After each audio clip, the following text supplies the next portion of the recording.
આજે આયુને નવરાઈ ધોરાઈને કરી દીધો તૈયાર અને ગાય માતા આવી ગયા. ગાય માતાને દઈ દીધી રોટલી, દર્શન કરી બાલવાટિકામાં આવી ગયા. અને હું આવ્યું તો હું બેચું ક્યાં સુધી બેચે. અમે પકોડા લઈને આવી ગયા ઘેરે. પકોડાને કરી લીધો નાસ્તો.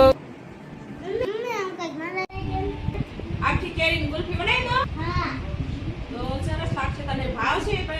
2 ઘંટા બાદ અમે આ પકડે તો તને વાળું પકડી જ.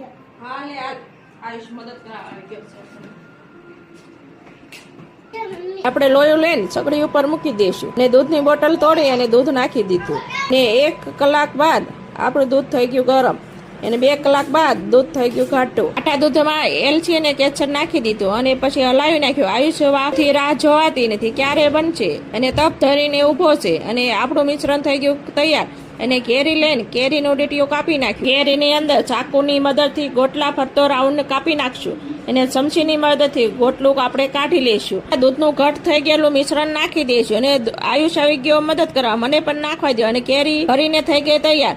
અને ફ્રીજમાં જગ્યા કરી અને કેરી મૂકી દીધી. આયુષ 2-3 કલાકે જોયા કરે કેરી જામી કે નહીં. ફાઇનલી કેરી જામી ગઈ. કેરીની ફરતે આપણે ચાકુની મદદથી છાલ ઉખેડી લઈશું. એને હવે ચાકુની મદદથી આપણે ગોળ ગોળ રાઉન્ડમાં ડિઝાઇન પાડી દઈશું. એને આયુષને રાહ જોવાતી નથી તો ચાખી લે છે. આખી કેરીની ગુલ્ફી બહુ મસ્ત બની હતી અને હવે હું પણ ચાખી જોઉં કેવી બની છે.